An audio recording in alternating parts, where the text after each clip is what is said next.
All right. Well, welcome everybody. It's nice to see your faces since we're not in the classroom here over summer.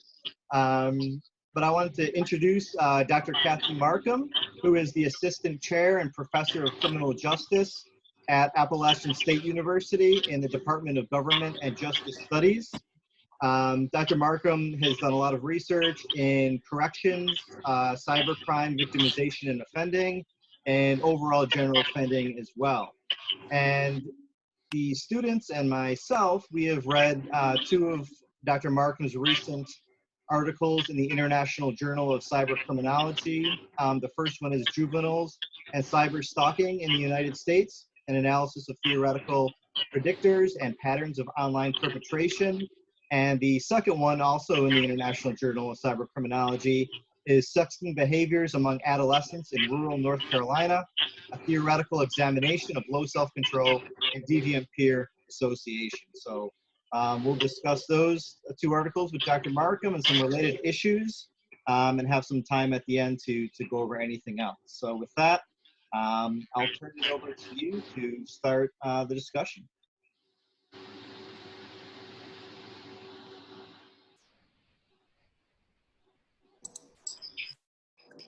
Okay. I guess I'll start. Okay. Can everybody hear me? So I guess our first main question was, I guess that we like to kind of ask all of our professors is, what made you want to go the criminal justice route, and specifically kind of in the cybercrime kind of bullying area. Sure. So as an undergrad, like many undergrads, I had no idea what I wanted to do. I started as a psychology major and figured out that was not for me. So I took an intro to CJ class and thought, this is really cool. I had no desire to be in the FBI, which I think a lot of, CJ majors want to do when they start. But I was really interested in it, and I actually got a job as an undergraduate working for the U.S. Attorney's Office. And so it was quite a good position for a student because I got, pay and vacation time, but I also got to interact and work with a lot of people who were working on the federal level. And that just kind of fueled more my interest. Now, I grew up in Southern West Virginia, and so at that time, jobs were kind of few and far between. And when I was a junior and I took research methods with Dr. George Higgins, so I know Dr. Posick knows, he is very active in Southern criminal justice with Dr. Posick and myself, but he's at the University of Louisville. And I would think I was one of the few undergraduates that actually enjoyed research methods.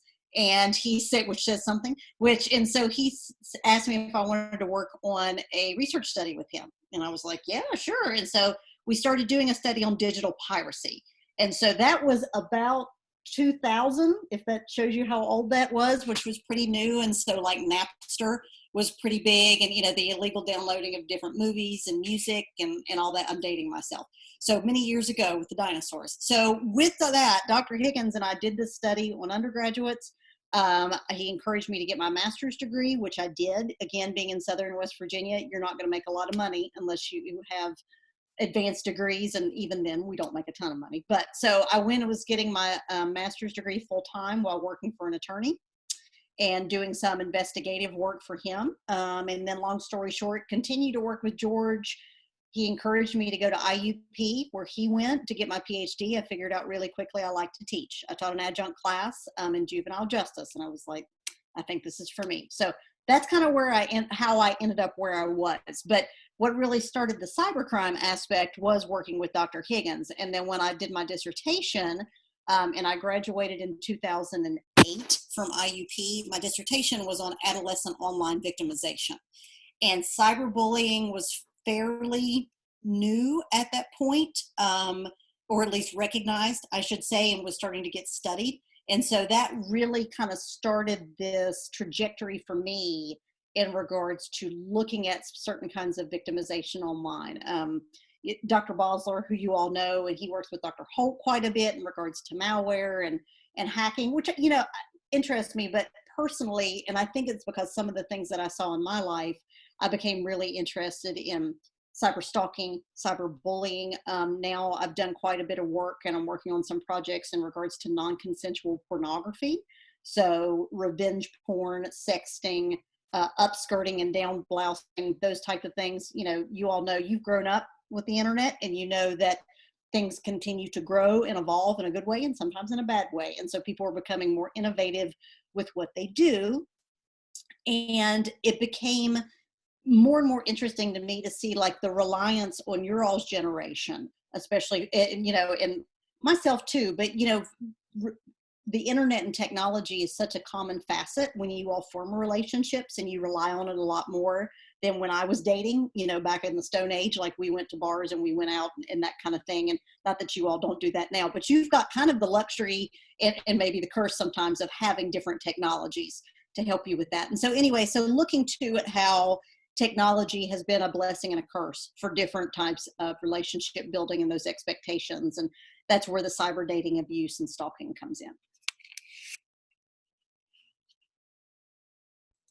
I'm going to piggyback off of you're talking about the sexting and it leading, you know, further.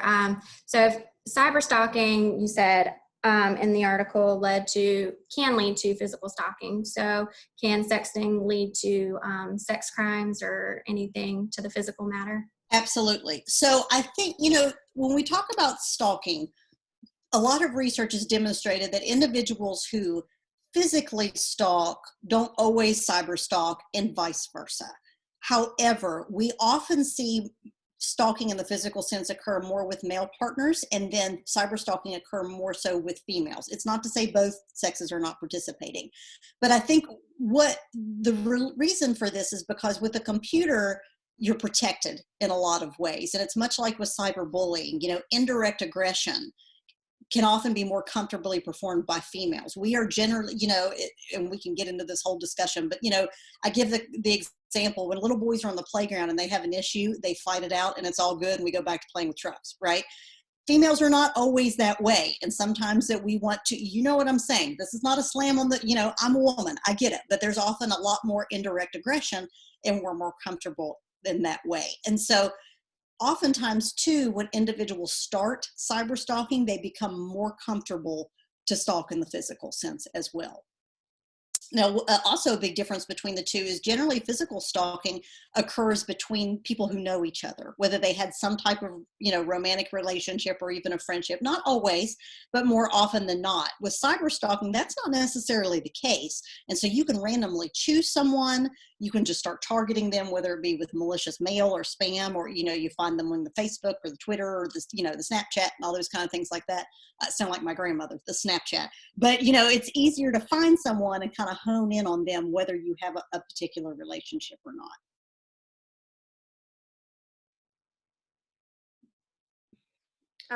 Going off like the relationship building in the cyber world, it's so funny because I met my husband online. So oh, yeah.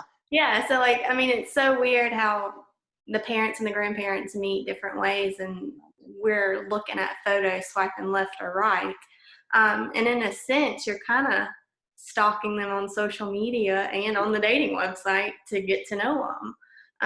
So, I mean, it has benefits to it somewhat, but then there's also other ways that it can be a very negative situation. But going on to number 3, could exploring other factors such as home structure and socioeconomic status further help identify who is at risk for these behaviors?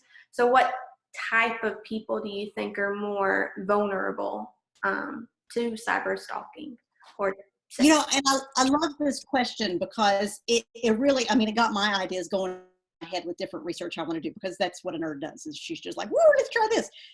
A lot of the research that I've done has used social learning, general theory of crime, and routine activities theory. And so things that you're discussing are more things like social disorganization and strain, which is, you know, awesome. It's a whole new way to look at it. You know, and the answer to your question is yes.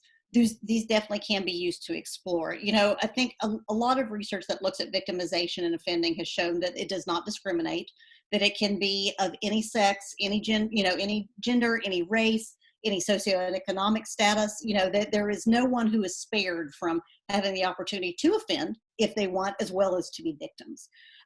Something that, so one of the articles that I did in regards to juveniles that I think you all read looked at rural North Carolinian teenagers. So it was from a specific county, and some of them came from more suburban areas compared to rural. And what I noticed, is, and I don't think I discussed it a ton in the article, but some of them didn't have internet access at all. And so obviously that kind of takes them out of the pool for having the opportunity to be victimized, you know, or to have the temptation to have to offend. And I think, you know, what will be interesting in the next couple years is to see how COVID has affected this. So are we going to have certain groups who are more likely to really amp up that offending because we are so technologically reliant now? You know, you have kids who are doing all of their schooling, those of us doing all of our work online. And so we're online more, therefore more opportunity, you know, more motivation, routine activities theory. But also for those, you know, and I've seen this with my children's group, there are some of them that still don't have access to technology or not reliant access. And so how that is affecting their victimization in certain ways, especially physical victimization in the home for some students. So yes, Bridget, absolutely. I think all of the above, that it would be really interesting to start applying that and to see, you know, your type of community environment, and are these accurate predictors of victimization?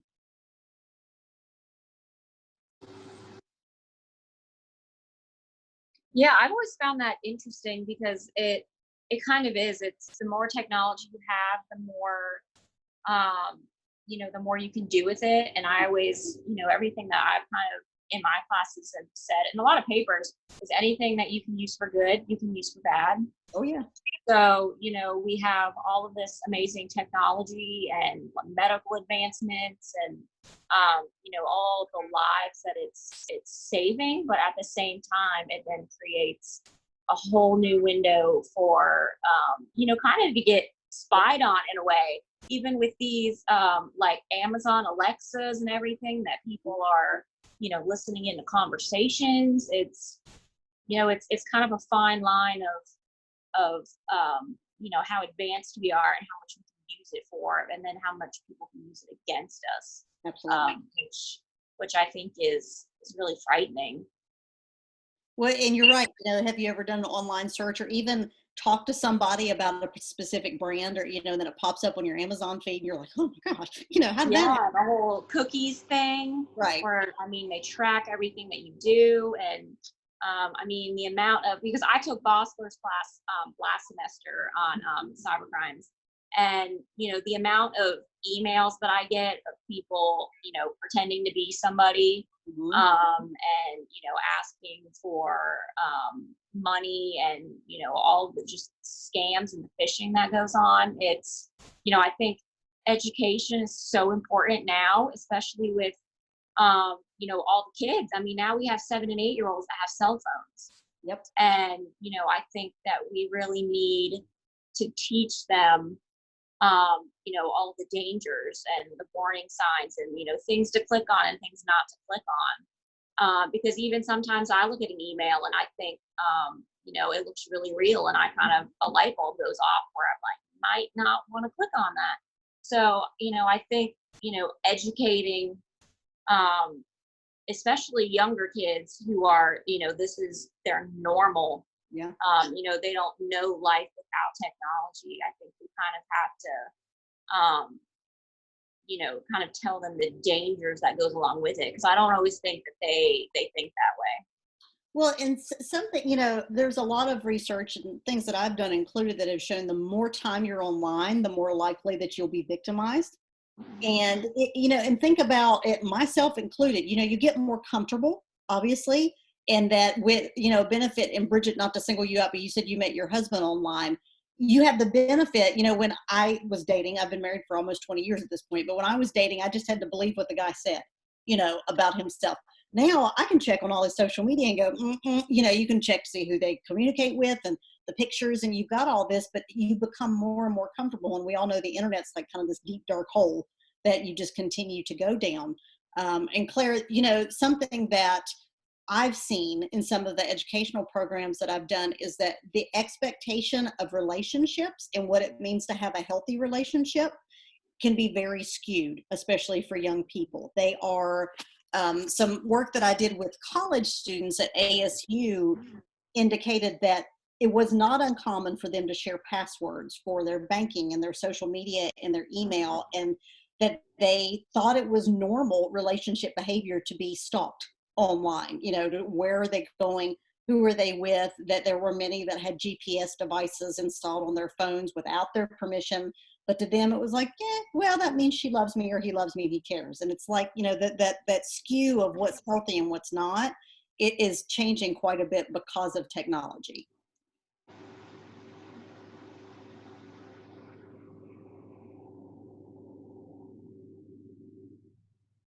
Who's up? Sorry. Nope. I was like deep in thought. I was trying to figure out, I had something to comment and then we're muted. And then, so, you know, like Claire said, educating them and making them aware of the dangers. Is there any evidence or anything that says that these programs or interventions work? My neighbor is a police officer, and I was bringing this up to him, and he just got so tense with it because he doesn't know how many times he was at the high school for these kinds of things. And he said it's frustrating because some of them, it was harder to find someone who hasn't done someone who. So, I mean, educating them, is there? You know, there's, which I get, they've compared like cybercrime education programs for young people. So I mean like high school and younger to that of gang resistance education. So if we look at like the GREAT program, for instance, and they found more success with informal types of programs rather than, you know, reactive law enforcement programs. And so while it's not a slam against school resource officers, not at all, but for instance, rather than them doing the action and having some type of formal repercussion for it, you know, whether it be removal of internet usage or some type of, you know, interaction with law enforcement, that having things that are more informal. So parent involvement, teacher involvement, these programs that educate very early on. And so, for instance, both my kids are involved in scouting, and it was required that they do what was called the cyber chip, you know, and they started this in like the first or second grade, which may seem crazy, but my kids are, you know, especially now with COVID, they're both using the internet very frequently and they're using computers frequently. And so educating, you know, and when I say parent involvement, that's often easier said than done. Parents, one, are not that familiar, myself included. Like, I don't Snapchat, it would be lost on me. And by the time my kids get to that point, there's going to be a lot of things I'm not going to understand nor know about, and probably will rely on my graduate students to help me so I can know what they're doing. But they're not aware. And then some of them just don't care, you know, that they just kind of let their child loose. They trust them to do what they're supposed to do. And, you know, and I realize it's harsh to say they just don't care. It's just not on their radar. They're just like, it's fine. You know, they too may not be that aware, or they may be oblivious to some of the things that are happening online. So I think not only educating the student, but also educating the parent or the guardian, whoever is that monitoring person, to let them know this is happening. This is frequently happening. It's part, you know, I think they would be very, I should say, surprised at the amount of young people, especially females, who are sexting, who are sharing nude or partially nude photos and videos as a part of their relationship formation. You know, he wants to see this, that means he likes me. And, you know, I had a young woman tell me, well, he didn't share it with his friends, so I knew it was love. And it was like, well, you know, it's very adult behavior for non-adults. So it's not a judgment. It's just a fact that they, you know, it's hard for them to comprehend that if I send a naked picture of myself, that it's not necessarily private, and what privacy means, you know, kind of going down that trajectory as well. Speaking of that, like when I was in high school, from 2006 and 2010, it was a major issue of sending nudes to it, and then it would hit viral, and they would share it text messaging. There was no Snapchat when I was in high school. And now I'm an only child, so I'm talking to my little cousins that are in high school and middle school now, and Snapchat is the worst when it comes to that. She's 13, and she'll have someone add her on quick add and have a random person send her a nude. And if she doesn't send one back, they'll delete her. And it's scary to think that, I mean, they have all of these restrictions that parents can put on social media and put on the kid's phone, like you were talking about, like the GPS and like systems and chips to like follow your kids around to make sure they make it to school and stuff. But it's being used for the inappropriate reasons. Right. As a husband or a girlfriend or a boyfriend keeping track of someone. And I think that is going to change friendships, relationships. I mean, even how the parent and the kid reacts with the new technology that it's advancing and with the crimes that are coming with it and the punishments that are coming with it. By the time I have kids, I don't even want my kid to have a phone or a computer at that point. You can only watch what we're watching on TV. Right. No, and that's right. I mean, it was not, when I was in college, chat rooms were really big too. And that's when, I don't know if you all remember the show To Catch a Predator with Chris Hansen, the random people who would meet children online and then they'd come to their house with the pizza and the box of condoms and, Chris Hansen got in a lot of trouble for that. But that was the big then, that you had this person, ran anyone online that was kind of stalking your child, that wanted to physically engage with them or abduct them. And it's not to say that doesn't happen now, but the methods of, like you said, the Snapchat and the way that we're doing it is changing and evolving, just like every other piece of technology. And so with the good, absolutely comes the bad. And states, and that's another thing that, I've looked at with like law enforcement and prosecutors. It's not a slam. They are working as hard as they can to prevent and to be reactive, but they are not catching up as fast as the offender. And so, we can't pass statutes fast enough. Right now, states are kind of looking at revenge porn in different ways.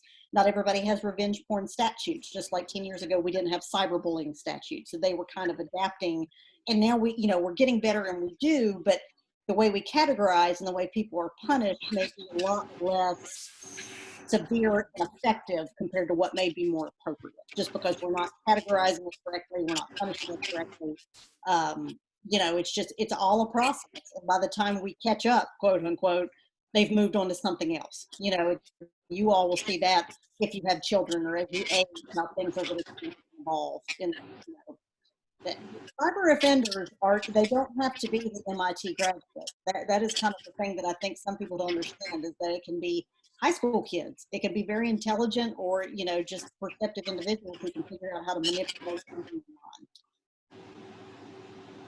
Yeah, and I kind of had that experience because straight out of college, I actually was a police officer in Savannah. That was my first real job was that.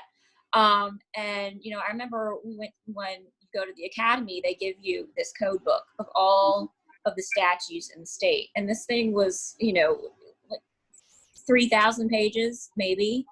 And you buy it for that year. So I had it for 2018, and we were looking back at things, and it was July when I entered the academy, and already we would read a statute and they would say, well, that's changed. Yeah. In a month and a half ago they updated that, or this definition is different. So I remember, it was really frustrating, going through, and even like looking at the history of law when they were trying to teach us all of these things, is you would say, well, in this book, this is the definition of, rape, but, today this is the new definition. Right. And it was so confusing to get everything right because everything is evolving so quickly. And, just even with regular crimes that aren't cyber crimes, it's, just the lines from, one definition to the next is just continually changing. And I think that's why a lot of people, when it comes to cybercrime and law enforcement, are, they're really struggling, one, to keep up with the technology, like you said, that keeps advancing and advancing. But then the struggle with jurisdictions. You have two people, from different countries that could be doing this. And then it's, who prosecutes this, and, how do you keep track of who's talking with who, and, especially now with like the dark web and everybody, being able to use programs where you can't track your computer. It is just, law enforcement is having a very, very stressful time trying to combat this. Well, and I don't know if there's ever going to be a time where, they're going to have a handle on it. Because right when you get a handle on it, then, something new comes up and you're kind of pushed back again. Well, and Claire, I mean, I'm so glad you mentioned that too, because, and you can understand this as a law enforcement officer. Think about like all the training that you got in the academy and even yearly. There is no way that most law enforcement can be that well versed in cyber criminality investigation. You have so much other stuff going on, and that's another thing too, that it's not a criticism. It's just most law enforcement are not prepared, and I am not an IT person. I mean, I would be lost, so to try to be able to investigate, and especially in very small jurisdictions and towns, if someone comes to them and says, well, I was cyberbullied or I received nude photos, sometimes the reaction is, well, just cut off your Facebook account or just whatever, that why don't you just do this? And again, it's not a slam against law enforcement. It's just, in the grand scheme that they've got a whole big pot full of things that they're dealing with. And so in trying to maintain and catch up with technology, as you said, it's impossible. It's impossible to stay abreast of everything else.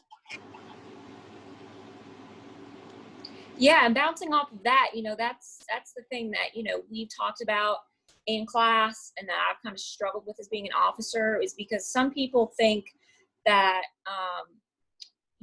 police officers should have, just a generalized be familiar with everything. Mm-hmm. And then some people think that they should have more specialized units. Like we have, a financial crimes unit, you have a sex crimes unit, you have a cybercrime unit. And, people are like, well, all officers need to be trained in this. And, you do, but then at the same time, like you said, you're going to train all 2,000 officers, and then in 6 months, something new is going to happen. And, I've kind of always been on the side of, I like the specialized units like that because, they work hours and hours and hours a day on that one topic to try, to get to the bottom of it. And, I had a case, one of my first cases, as a rookie was like a lottery ticket, like a bad lottery ticket or something. And I remember, coming out of that and looking at my PTO and saying, I have no idea what just happened. Mm-hmm. I did not understand any of it. And he had to do it because, that's not something we're trained on. You're trained on, the majority of the cases that you're going to see, the most seen, domestics and things like that. So I agree with you. I really think it's going to be impossible for law enforcement to really get a handle on cyber crimes because it's so hard to keep up with. Especially if you are, like you said, you all often with these, we're dealing with countries all over the world, and not everyone's law enforcement agencies are cooperative. Not everybody has the resources themselves. Something interesting. Now, this is a little bit older, but if you Google, I believe it's Sweetie is what it is. So SWETTEE, TIE. Sweetie is a computerized program that was based on like child sex trade and webcamming in the Philippines and Guam, I think. And it was a girl, it was a robot. It was like a virtual image, but it looked so human-like. And it was actually used by an international group that it was created to arrest webcammers. And so essentially you had like, it was a girl in the Philippines. Often there are girls who are underage, obviously, who are paid to do certain things on camera. And they see the men mostly, it's not always men, but mostly men who are doing sexual acts and masturbating and doing a lot of things. And so it's a lot very traumatic for these children. And so this robotic girl looks so human-like that she was used as a law enforcement tool to help apprehend and arrest many of these men globally, which was wonderful. But the problem is that not every nation was cooperative, and that's another thing too. And so even if you've got a scam in Savannah, you may have someone in France, or you may have someone, in an underdeveloped country who is just not going to play nice and not help as much as you would like them to. And that's difficult as well. All right. Well, I'm aware of our time getting to the end here. Are there any other questions, comments, or anything for Dr. Marcum? Excellent. Well, that was a great conversation. Thanks for all of you, Tara, Bridget, and Claire, for the comments and the questions, and Dr. Marcum for taking time out of your busy day to do this. Thank you. I know it's one of those times where all the administration work is kind of coming to a head here, I'm sure. And, I enjoyed this a lot more, so I appreciate the reprieve. Like, let's do this once a week. How about it? Let's talk about ice cream. I don't care. I'll just say I have a meeting. Yeah, it's nice to do these types of things when we have such limited contact with our students and colleagues and everything. So, yeah, well, thanks again. Really appreciate it. You all enjoy your class with Dr. Posick. He's awesome. He's one of my favorite people in the whole world. So Thank you. it was nice to meet everybody.